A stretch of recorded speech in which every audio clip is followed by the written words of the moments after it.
देश भर में लोकसभा चुनाव 2024 का माहौल है और इस माहौल के बीच राजनीतिक दल लगातार जो अपनी सूचियां जारी कर रहे हैं वो इस माहौल को गरमा रहे हैं। बीती रात कांग्रेस ने राजस्थान में अपने प्रत्याशियों की तीसरी सूची जारी की और इसमें सबसे इंटरेस्टिंग सीट रही नागौर सीट, जो कि अब एक हॉट सीट भी बन चुकी है क्योंकि कांग्रेस ने इसे हनुमान बेनीवाल की पार्टी यानी आरएलपी यानी राष्ट्रीय लोकतांत्रिक पार्टी के लिए छोड़ दिया। यानी अब उस सीट पर हनुमान बेनीवाल राष्ट्रीय लोकतांत्रिक पार्टी और कांग्रेस के साथ गठबंधन में चुनाव लड़ने वाले हैं।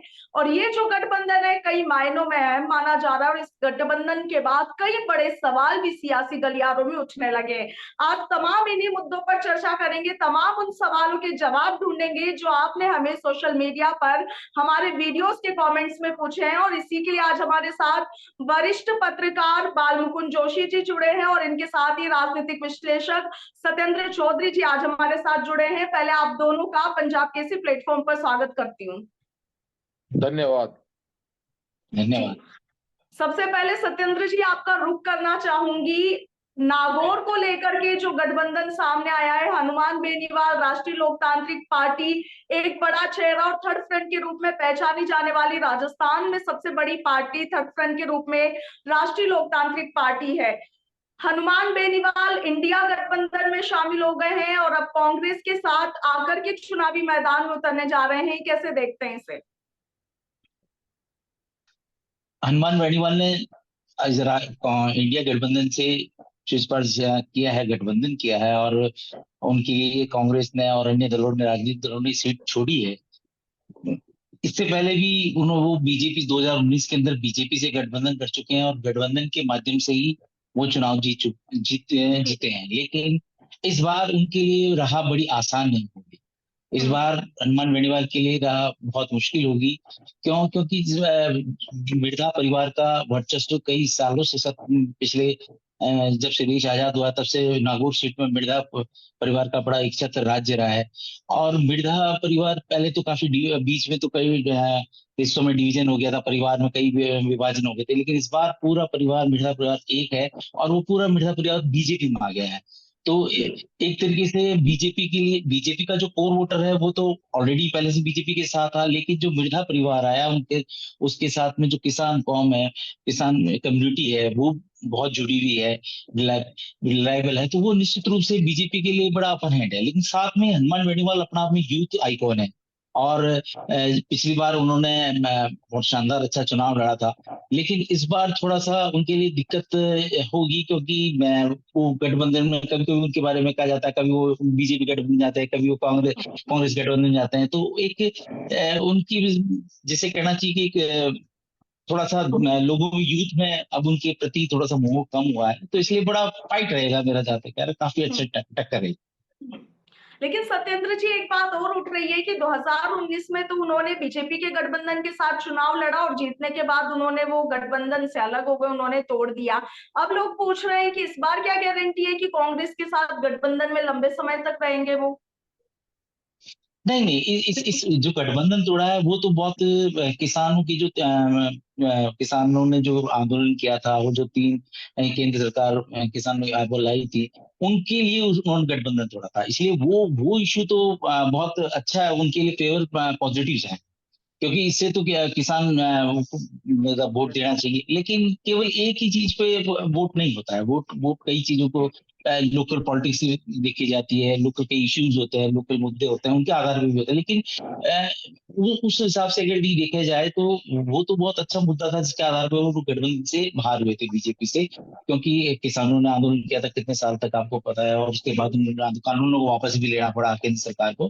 तो उस लिहाज से तो उनको उसको बेनिफिट, मतलब बेनिफिट मिलना चाहिए बस। जी, बालमुकुंद जी आपका रुख करना चाहूंगी। देखिए, पिछले 2 लोकसभा चुनावों का परिणाम देखें तो राजस्थान की तमाम 25 सीटें बीजेपी अपने नाम करती आ रही है। नागौर एक ऐसा क्षेत्र है जो कि जाट बाहुल्य क्षेत्र है। यदि जातिगत समीकरणों की बात की जाए, जाट अच्छी खासी तादाद में वहां पर है और मिर्धा परिवार का दबदबा बहुत पहले से वहां पर, और ज्योति मिर्धा बीजेपी में शामिल हो गई। तो क्या कांग्रेस ने ज्योति मिर्धा की कार्ड खोजने के लिए, बीजेपी की कार्ड खोजने के लिए हनुमान बेनीवाल को अपने खेमे में कर लिया और अब वो उनके साथ गठबंधन में हनुमान बेनीवाल वहां से चुनाव लड़ेंगे। पिछली बार भी हनुमान बेनीवाल ने ज्योति मिर्धा को मात दी थी, हालांकि दोनों की पोजीशन इस बार रिवर्स हो गई। आप कैसे देखते हैं इसे, क्या कहेंगे? देखिए, ज्योति मिर्धा और हनुमान बेनीवाल पिछली बार भी आमने सामने थे। अब मामला एकदम से पलट गया है। पिछली बार ज्योति मिर्धा कांग्रेस की थी तो हनुमान बेनीवाल बीजेपी से गठबंधन में थे। अब की बार कांग्रेस से वो गठबंधन में है और ज्योति मिर्धा बीजेपी से कैंडिडेट हो गई। ये जी। एक दूसरे के प्रति वहां अदावत जो है उसको आगे बढ़ाने का ही काम ये गठबंधन ने किया है। हम्म। नागौर में शुरू से जब प्रथम प्रधानमंत्री नेहरू जी ने पंचायत राज की स्थापना की थी तब कांग्रेस का पूरा वहां दबदबा था। लेकिन इन पिछले कुछ वर्षों में जैसे जैसे मिर्जा परिवार में टूट हुई उसी के साथ साथ कांग्रेस भी वहां कमजोर होती गई। अब कांग्रेस की स्थिति वहां ये है कि एक दमदार प्रत्याशी वहां उनके पास नहीं है। इसलिए राजस्थान की राजनीति को देखते हुए भी कांग्रेस के एक ग्रुप ने हनुमान बेनीवाल को गठबंधन के मायने साथ रखने का प्रयास किया तो दूसरे ने इसका विरोध भी किया। इस विरोध के नतीजे अगले 24 घंटे में सामने भी आने वाले लगते हैं। दिव्या मदेरणा इससे काफी खपा है। हाँ, चुनाव बहुत टक्कर वाला होगा निसंदेही। इस बार हनुमान बेनीवाल कंफर्ट जोन में नहीं है, उनके लिए संघर्ष थोड़ा जटिल है। जी। अच्छा सत्येंद्र जी, क्या लगता है, क्योंकि पिछली बार बीजेपी के साथ गठबंधन में थे, इस बार कांग्रेस के साथ है, तो क्या जो मोदी फैक्टर है वो अब काम कर पाएगा या फिर हनुमान बेनीवाल जिस तरीके से पिछली बार सांसद बनकर लोकसभा पहुंचे, इस बार भी, क्योंकि अगर जातिगत समीकरणों की बात की जाए तो मोदी फैक्टर या फिर जातिगत समीकरण क्या कुछ काम आने वाला है? जातिगत समीकरणों की बात करें तो दोनों कैंडिडेट जाट समुदाय से आते हैं और ये आप मान के चलो कि जाट समुदाय के वोट तो लगभग 50% डिवीजन दोनों कैंडिडेट्स में हो जाएंगे। अब जो इश्यू बचता है वो अदर कास्ट का बचता है। तो आज जो अदर कास्ट में अगर आज इश्यू की बात करें तो आज सबसे मोदी फैक्टर बहुत बड़ा काम करता है। मोदी फैक्टर ओबीसी की जो बात करें, मूल ओबीसी की बात करें तो जैसे पहले मूल ओबीसी के लोग राजस्थान में अशोक गहलोत के को देखते हुए वोट दिया करते थे जहां अशोक गहलोत के, वैसे ही आज इंडिया के स्तर पर, आज भारत के स्तर पर मोदी जहां कहते हैं वहां पर मूल ओबीसी के लोग वोट देते हैं। तो मूल ओबीसी का जो वोट है वो बीजेपी को पड़ेंगे। तो जो जाट वोट है वो तो आपको बटेगा, 50% हो जाएगा, वो मूल ओबीसी आपको मिलेंगे, SC ST के आपको वोट मिलेंगे काफी। तो इसकी वजह से इसके चलते हुए मतलब आज की जो पोजीशन है वर्तमान में, ज्योति मिर्धा काफी अपर हैंड में है और ज्योति मिर्धा की संभावनाएं काफी ज्यादा नजर आ रही है क्योंकि पूरे देश में माहौल भी बना हुआ है, पूरे स्टेट में भी एक माहौल बना हुआ है जिस प्रकार से कि रोजाना लोग बीजेपी में शामिल हो रहे हैं, कांग्रेस से तोड़ के बीजेपी में शामिल हो रहे हैं। तो इससे एक जो माहौल बनना है उससे ऐसा लग रहा है कि यहाँ 25 की 25 सीटें लगभग ऐसा माना जा रहा है कि बीजेपी जीतेगी। पहले भी दो चुनाव 2014 2019 में 25 सीटें जीत चुकी है, 24+1 RL की। तो इस प्रकार मुझे लगता है कि इस बार हनुमान बेनीवाल के सामने बहुत मुश्किल है चुनाव, बहुत फाइट वाला चुनाव। यूथ है वो जरूर हनुमान बेनीवाल के साथ है, लेकिन यूथ भी अब कुछ ऐसे कई मुद्दे हैं, खासकर जैसे पेपर लीक मामले, पेपर लीक जो इश्यू हुआ जिससे कांग्रेस से नाराज है, तो वो कांग्रेस से जब गठबंधन कर रहे हैं तो वो निश्चित रूप से यूथ उनको वोट नहीं देगा। तो ये सारे जो कई इश्यू है इसके चलते मुझे ऐसा लगता है इस बार हनुमान बेनीवाल को बहुत मुश्किल आएगी और वो काफी मेहनत करनी पड़ेगी। जी सत्येंद्र जी, आप कह रहे हैं कि मोदी फैक्टर ही ज्यादा कारगर साबित होता दिख रहा है, लेकिन आप देखिए बाड़मेर पे यदि नजर डालें, शिव विधानसभा से निर्दलीय विधायक रविंद्र सिंह भाटी ने कांग्रेस और बीजेपी दोनों की सांसें जो है बढ़ा दी है, दोनों को चिंता में डाल दिया है क्योंकि चुनाव लड़ने का ऐलान वो कर चुके हैं और अब कयास ये लगाए जा रहे हैं कि सिर्फ ऑफिशियल अनाउंसमेंट, औपचारिक ऐलान बाकी है। बाकी रविंद्र सिंह भाटी तय कर चुके हैं कि वो चुनावी रण में निर्दलीय उतर रहे हैं। क्या कुछ कहेंगे इसके बारे में? रविंद्र सिंह भाटी का जो मामला है, श्री विधानसभा सीट से तो वो उन्होंने चुनाव अपना निकाल लिया और एक विधानसभा क्षेत्र था जहां पे वो पहले से तैयारी कर रहे थे और उनको इसीलिए उन्होंने बीजेपी भी ज्वाइन की थी और उनको अश्योरेंस भी मिला था कि बीजेपी से उनको टिकट मिलेगा, लेकिन उनको बीजेपी से टिकट नहीं मिला। लेकिन उसकी उस विधानसभा क्षेत्र में तैयारी थी पहले से, इसकी वजह से वो चुनाव तो वो जीत गई। लेकिन लोकसभा का चुनाव बहुत बड़ा चुनाव है, इसमें केवल एक विधानसभा क्षेत्र से काम नहीं चलता है, इसमें आपको पूरे जिले, उसमें 2 जिले हैं, बाड़मेर जिला, जैसलमेर जिला, तो 2 जिलों के अंदर आपको अपना पूरा परफॉर्मेंस देना पड़ता है, लोगों के पास बीच में जाना पड़ता है, वो अभी वो नहीं जा पाए। अब उनके पास इतना समय भी नहीं है कि वो 2 जिलों को कवर कर सके। और दूसरा, जातिगत समीकरणों को भी देखा जाए तो वो जैसलमेर जिले में तो क्या पता फिर भी वो एक राजपूत समुदाय से होने के कारण कुछ कवर कर ले, अपने वोटर्स बना ले, लेकिन बाड़मेर जाट बहुल एरिया है, तो मुझे नहीं लगता कि रविंद्र भाटी को जाटों का वोट कुछ परसेंट मिल सकता है, लेकिन वो भी यूथ का जो उनसे जुड़े हैं, बाकी अधिकांश जो वोट है वो जाट समुदाय को जाएगा, चाहे कैलाश चौधरी को जाए चाहे उम्मीदवार रेणुवाल को जाए। तो जी इसलिए मुझे वहां उनकी बालमुकुंद संभावना कम नजर आती है। जी जी बालमुकुंद जी, आपको क्या लगता है कि रविंद्र सिंह भाटी बीजेपी का जो मिशन 25 है राजस्थान में, उसमें सेंध लगा सकते हैं? देखिए ईशा मैडम, सवाल रविंद्र भाटी का नहीं है। मेरी इस बारे में राय थोड़ी इतर है। इस बार जी 25 की 25 सीटें जीतने का जो एक हवा बना हुआ है, मैं उसे इत्तेफाक नहीं रखता हूँ। इस बार भाजपा को राजस्थान में 25 की 25 सीट मिलने वाली नहीं है। कुछ स्थान ऐसे हैं जहां कांग्रेस को इस बार सफलता मिलेगी। उसमें सबसे पहला नाम मैं चूरू लोकसभा क्षेत्र का लेना चाहूंगा, जहां से राहुल कसवा की टिकट काटी गई है और वो कांग्रेस के कैंडिडेट बने हैं। यहाँ जी बात करें राजनीतिक माहौल के परिवेश की, तो राहुल कसवा बहुत आगे जा रहे हैं अभी चुनाव प्रचार में। अभी से ही, अभी फार्म भरा नहीं है, 26 को जब वो भरेंगे चुनाव अपने पूरे रंग पे आएगा।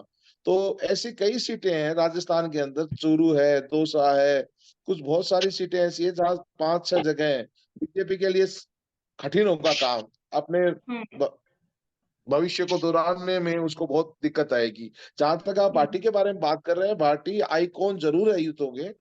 जैसे सत्येंद्र जी कह रहे हैं, अभी उनको लोकसभा का पूरा अनुभव नहीं है, और लोकसभा सीट बहुत बड़ा क्षेत्र होता है, उसके अंदर काम करने की जरूरत होती है। पार्टी का भी उसमें साथ होना बहुत जरूरी होता है। राजस्थान में निर्दलीय जीतने की कोई लोकसभा में परंपरा नहीं रही है। बिहार, उत्तर प्रदेश, अन्य प्रदेशों के अंदर निर्दलीय लोकसभा में जरूर जाते हैं, लेकिन राजस्थान में निर्दलीय जाने वाली ऐसी कोई परंपरा नहीं है। हाँ, विधानसभा के चुनाव में निर्दलीय बहुत जाते रहे हैं।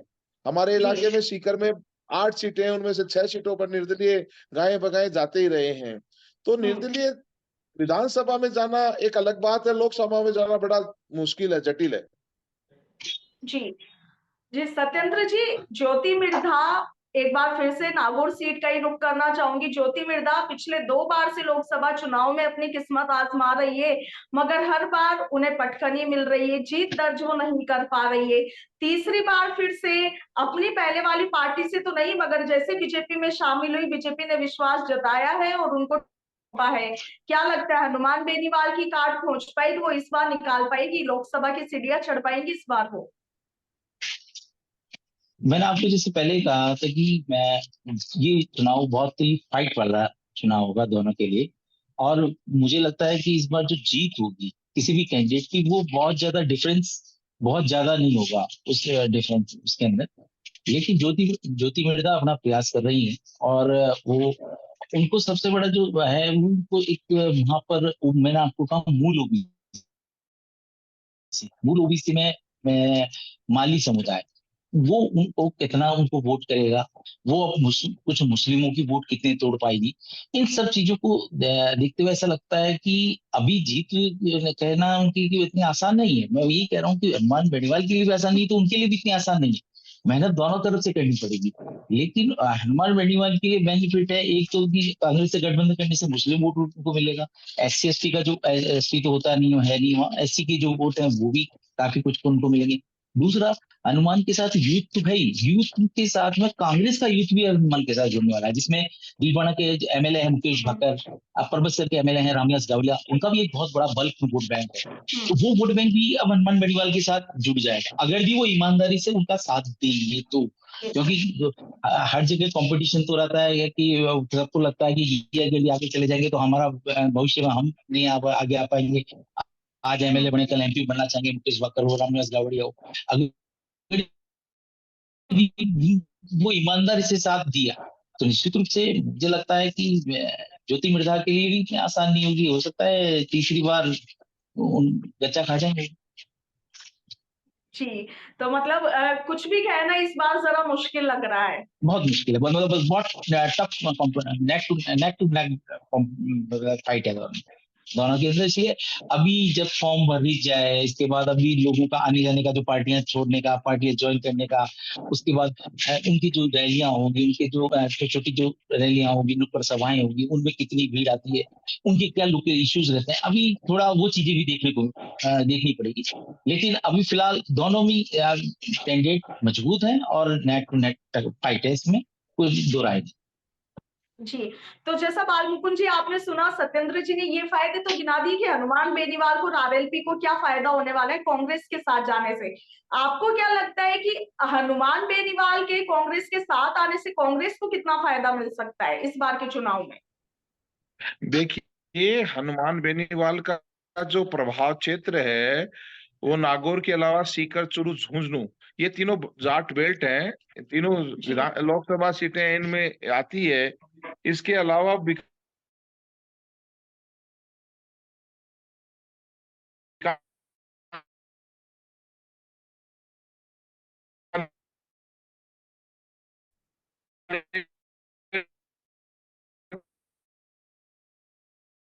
तक भी उनका प्रभाव है।